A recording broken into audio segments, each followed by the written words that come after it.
ngeta yenge kino bambote na biso banso epato zwami pai toza kolandela ya bino tatangunza bo mesano bambote na biso nyonso baindo epai tozwami pai wapi iye topesi ngonga ya kolanda na ngonga moke moko to mibale oyo ekozala ntina mpona biso kotransmettre bino oyo tata lingi tokoka bongo koyebisa pe kotalisa na bino bana nzambe baindo matondo lelo bongo toyeli susu bobo misano liboso ya baetando to bongo ya ba portable na bino mpona koloba ete mokili mobimba eza bongo kosepela fete moko na kombo ya Pâques e baike bandeko pe basuete biso pe lokola bonne fete ya Pâques toyebi te par rapport ya nini na tina nini pe mpona nini yango tosepeli kolobela bongo Pâques na kombo na ngo monano Pâques ya yango mona Pâques euti na hébreu koloba ete pesa yekozwa mbongo na bongo na latin elobi pascha donc elobi nini elobi les passages donc kolekela elekelo nde eza Pâques juif comme eza pena Pâques juif sikoyo biso baindo toza na biso kutu vraiment te na libota ya juif mais tala bandeko na biso mingi tala bandeko na biso mingi bongo ndenge bake bongo kokota na bisengo oyo bango bayebeli mutu na makolo te e yango wana ezali kokanga mental makanisi ya baindo e yango ekotisi biso na pasi mutu abungi akomi na pasi traumatisme ekomi parce que aza na libungi azoyeba te sika nini akose retrouve e ebandaki lolenge kani Pâques na bango eza fuite tokobima na bango kokima na bango na mabela baindo na Égypte antique libota ya Israël to ya Jacob badescenda na ye nde bango wana batu basaki traverser bango batu balekaki passage wana e bakomemoraka yango basepelaka na yango ebandela bongo pe traverser ya bango ya main rouge selon l'explication na bango nde ebandela bongo et baptisant Pâques les autres passage les passages il le belo musuté passage ya peuple juif sikoyo peuple congolais peuple africain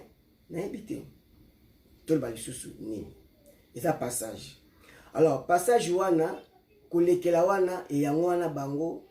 batiki yango etikali fete moko à l'éternité pour le peuple juif et peuple wana ye wana baki 12 tribus et les 10 tribus wana bango baye kotonga mikili ya malili to bongo Europe baza bandeko baza ba ressortissa bango nyonso ya David bango nyonso ya koko na bango patriarche na bango Jacob akomaki bongo Israël et puis komona était prévané que trône ya Israël trône ya christianisme et en Europe cause bango problème te pour baza ba frères de la même race et puis na évolution lisusu bongo ezaki ka fête moko religieux te ezaki pe fête moko païen et kolonga na bango na hiver na malili kokota na printemps moni ba sepela pe passage wana ba ti konyo kwa na malili e ba koti na printemps na climat moko favorable ba sepela ka pe yango pe ba balisa on a Pâques na bango yango pe mikolo yango pe ya Pâques et to évoluer lisusu et Jésus peut Christ va kufa cela qui pense saint tout ça les si bateau ba sepela pe Pâques wana et pe ba religieux ba orthodoxe moni ele ba pe ba ye et bazo sepela fête ya résurrection veut dire kolekana Yesu ya kufa kosekwa na ye ba sepeli pe yango lenge ya Pâques sikona nyonso wana oyo bango baza kosepela par nini ezali ya yo africain ya yo moindo na kati wana oyebi te ke soki lelo oza na religion wana e euti libanda nyonso euti libanda eza pona destruction ya nzoto na yo Zoka ndenge yoza bongo. Nyonso oyo utaka libande ye eza mopaya. Eza pona ko détruire yo, po eza nature na yo te. Komoni? Donc, et les ebandaka nanu koko na bango Moïse. Oyo asaki acte wana œuvre wana. Zaki mkolo moko amoni hébreu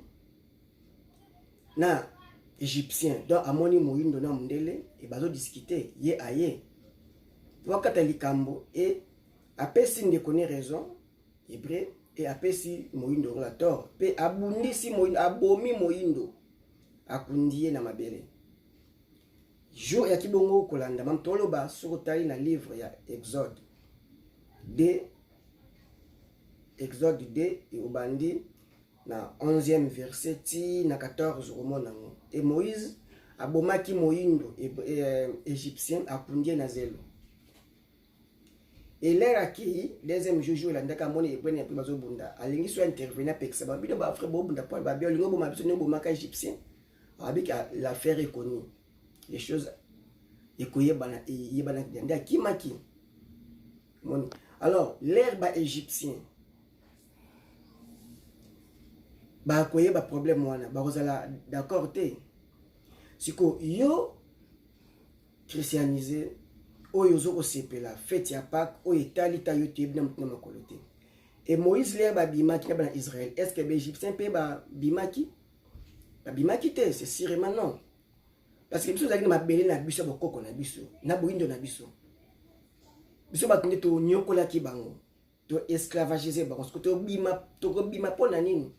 Parce que fête tu est notre première fête bandaka ya kobima na ya fuite na bango en Égypte. De ba ki maka na Égypte ba kene mabele na bango ba bandi ba trafiquer des ba ke ba kana mboka bazozo na mboka na bango.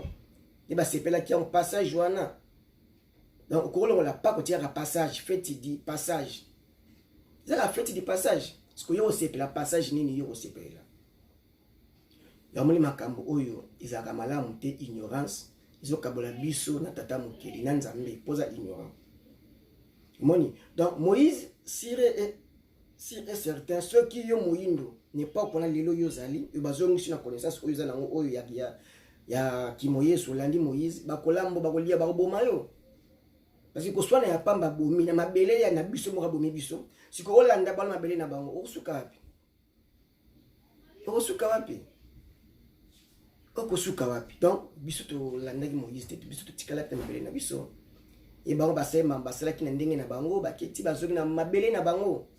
te to kokite ko sepela fête wana kokota même pas na bisenga fête wana même pas ko souhaitane ba fête wana parce que ça libabe pona biso.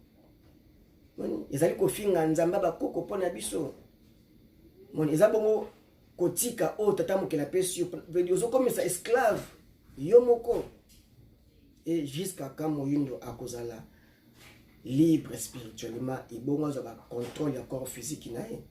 te biso to ko sepela passage wana te et to ekoya bango ba kina ba na hiver na bango.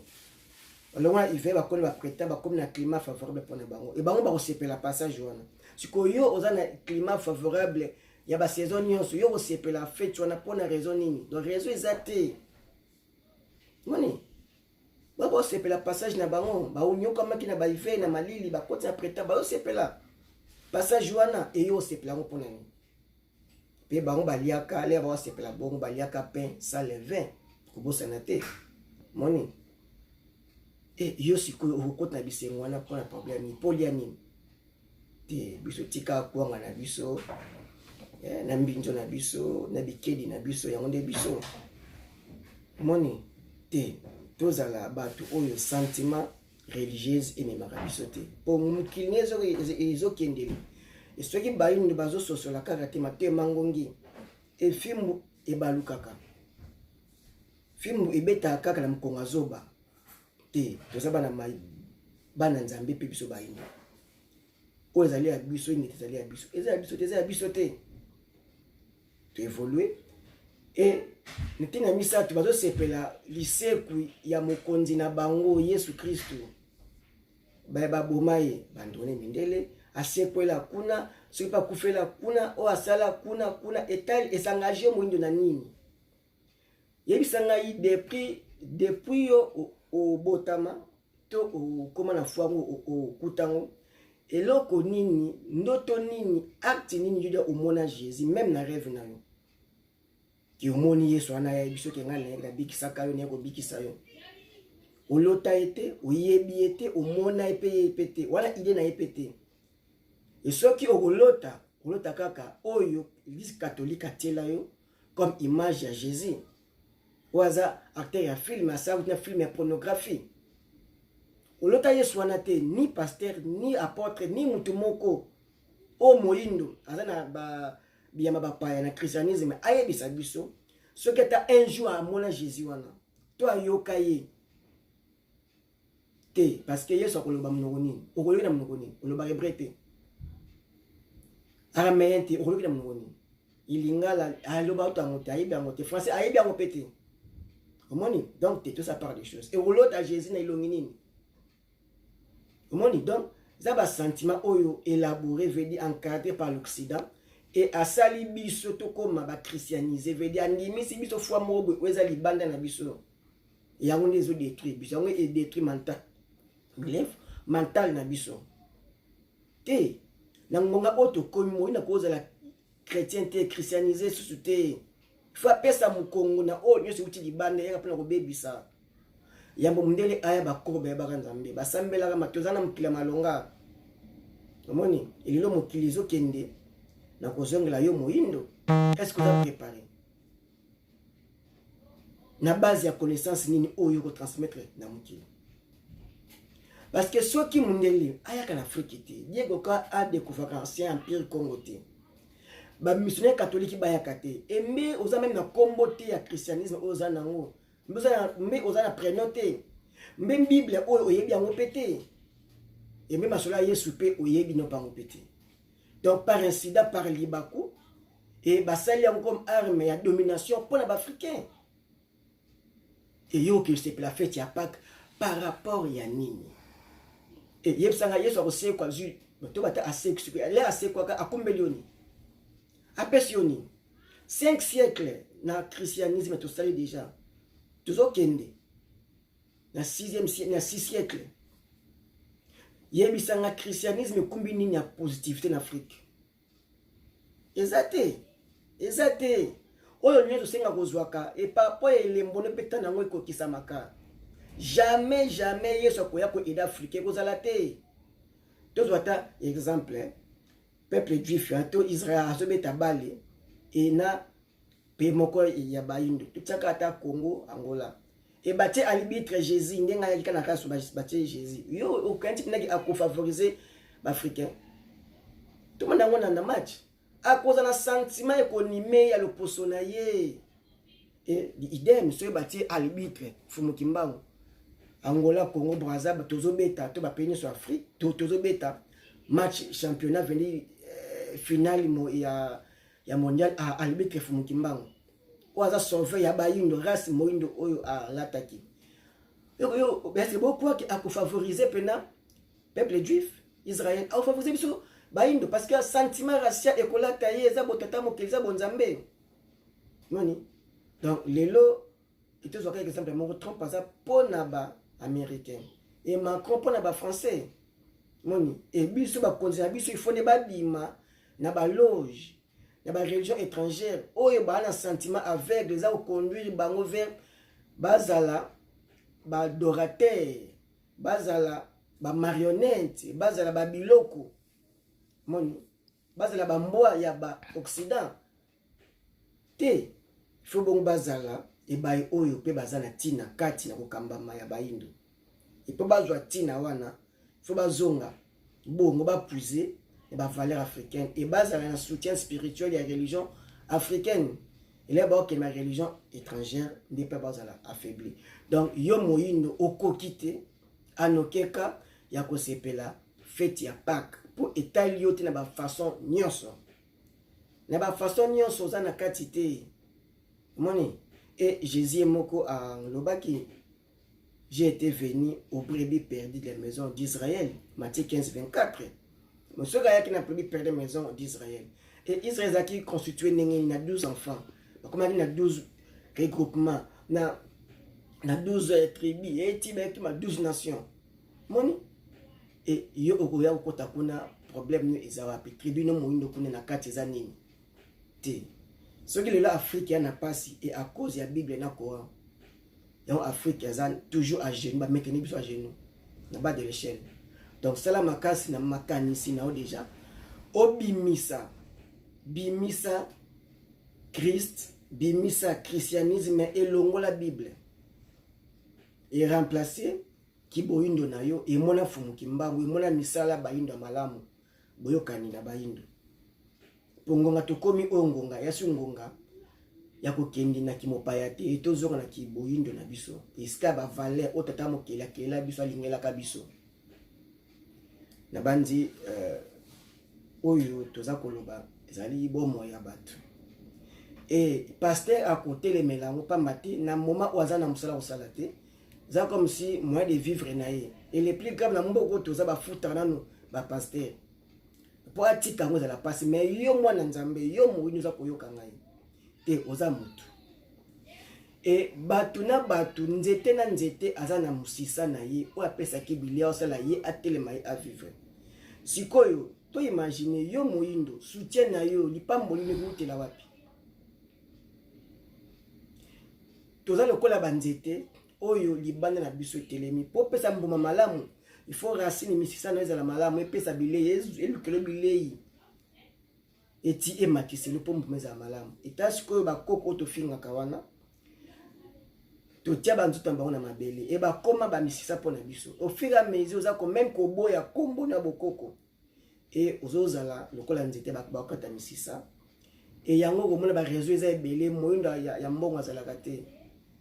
moyindo na ebite ya komane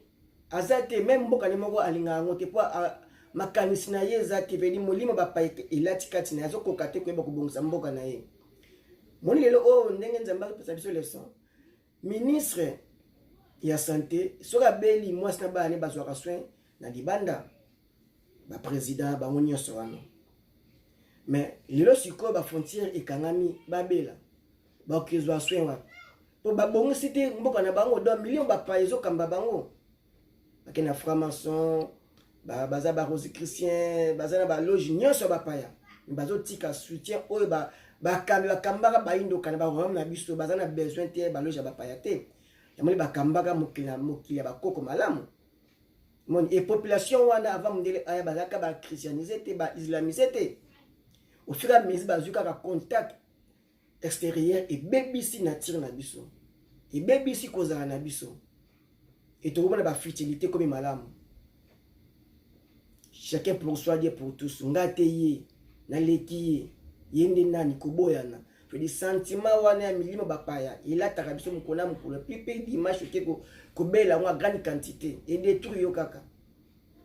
moi makanti malamu yela yo izate même komba ko kona moya peso makanti malamu parce que ozo benga na ke mukona mukolo te to comme na ngonga oyo yeba oza moyindo nani et zongela ki boyindo na yo na ezaleli oyo bakoko bazalaki nango biso ne bana nzambe biso ni saba socialiste biso ni zaki bana ya misala malamu et le poso pembe aki musika ti bato bazo sambela ya kolongola bilamba ya na kumba banidiste et bato baketi le poso pembe kaka tiko kende kosala bolingo na nyama et lelo yo kende komekola le poso pembe na nini en quoi baza modèle te donc fête ya Pâques eza kokumba malédiction na libota bainda ce que c'est pela kiango senga bolimbisi na tata mokeli na nzambe na nzela fumu kimbangu do balimbisanga na yeba kite italinga te fête oyo pamba te bango nde banyoko libaindo e balingi okote na système nyonso ya bango te il faut to bima il faut zala vraiment libre et à partir ya mémoire ya morale na yo ya makanisi na yo zala libre et bima na christianisme bima na Christ et effacer Bible mutakangi ba fait autant de versets na mutu akangi mezo kokate kosala bolamu na ndi kwa aza pembeni na ye loposo na kosa bolamu te bon bazaka ini pona ko détruire biso mais biso za désigné ya bazaka ko détruire biso loko esangisa biso kiboyindo na biso wapi ofu mukimbango yela ki kozongisa biso na bokamba menza bakoko et kozala bokoko eza kozala ndoki te po ye mpo kobota mwana mpa babengo koko omoni donc eza kozanga kaka koyeba pamba te basaleli yo lecture ndenge oksida atangiseli yo ndenge mondele atangiseli yo fedi adiabolize nyonso oyo ezali ya yo mpo oyina yango koma mosika na yango mpo kabwana na nzambe elao okabwani na nzambe okomi na mongunya ndenge nini okomona bolamu na mokili eza te lelo etososola ete nyonso oyo euti libanda eza destruction na biso kobana religion euti libanda ezodétruire yo eza ya yo te kombo euti libanda ozwi oyo ya bapaya edétruire yo mpo eza ya yo te moni luka ozongela kiboyindo na yo na lolenge oyo bakoko na yo bakambamaka etolo bakoko oyo te ayaka andimaka bakristianize ye koko oyo yambo mundele aya bakoko wana bakambamaka malamu oyo bakobaka ntina l'âge de métallurgie oyo basalaka kongo mpo baliesa mabota na biso bayindo mpo tozala na bomoi koko oyo deja azalaka plein évolution et bazui ba déraciner ye balongola beleni ba memi na mkile bapaya po apesa évolution na mkile bapaya yango mona une fois génie mona moyindo aina mikili oyo tandenge bazo briller tandenge baza ko na vitesse ya connaissance pamba te et awa ba encadrer makambo na bango et biso kuna désordre et tokoka te ko encadrer ba valeur onzama otindela biso et ozamoka moyindo yeba ete ngonga ekoki ya kozala débaptisé ya kotika bonzama bapaya ya kozongela bonzambe ya bayindo na nzela fumuki mbangu oyo atindamaka ndimaka pasi twafuta prix yo ndanga tozala libre spirituellement indépendance spirituelle yambo et physique ekobonga soki molimo aza na mikakatano mosuni akosibir ba effet wana et soki esprit eza libre ingeta kotraîner corps physique aza pe libre tolobelaki mpona Pâques et Pâques eza fête Pâques juif eza ba juif eza ya bango loposo pembe tika bango basepela yango biso tokosepela yango te pamba te etali biso te na balolenge nango nyonso biso bongo tokosepela bafete na biso mbotama ya mibikisi na biso bobandi mosala ya mobikisi na biso fumuki mbango oyo nzambe atinda mpona biso chaque rage chaque peuple marchera au nom de son Dieu ndenge mukanda oyo bakumbaki elobi biso mpe tokotambola na nkombo ya nzambe na biso totaba mpungu tulendo nzakomba akongo mungu baba na bakombo na batribi na biso nyonso tata mokeli nzambe arevelaka kombo tokobengela ye ndenge tozotambola na nkombo ya nzambe bakoko babiso pamba te aza bokasi abatelaka bakoko babiso mpo biso bongo tobotama soki kaka mpona nkombo ya yesu luvunu mbesi tokufa pamba te baza les premiers bato oyo balukaka baexterminer la race noire soki olamuki te okozanga na esika kofanda parce que ozoka na poto eza nano ebandeli et c'est le moment yango ya kopesa mokongo na baye oyo balingeli biso mabe kolanda no baye oyo te bapaster te bavangiste te balangwana bana biso ya suka bakoya kobonga mais yo mwana nzambe yo adepte nani yeba kosaisir opportunité ya moment oyo kokoso esali ngeta isengeli ezala bongo et biso babini tokokoba kosembola bosolo ya fumuki mbango mpongo ngekoki bayindo tobima na bokambami ya bapaya et tant tozobumela na christianisme yebaki tozobumela na koluka pasi ya bayindo mpe bongo kotelema esika moko toza koavanse te toza korecule toujours etala réalité oyo nzambe abateli biso azobatela liposo moyindo na maladi oyo azobeta fimba liposo mosusu et Afrique aza pas même na idée ya médicament pas même ta na laboratoire mote asalaka ata oto kisite complètement côté ayebi yango pete soki kosomba te libanda tosala makasi to promouvoir la race noire na kobima na religion étrangère ya kozonga na religion africaine oyo bongo wapi kokuta bangunza fumuki mbangu molakisi nzela pamba te nzambe atinda mpona biso chaque peuple marchera au nom de son Dieu. Matondoni.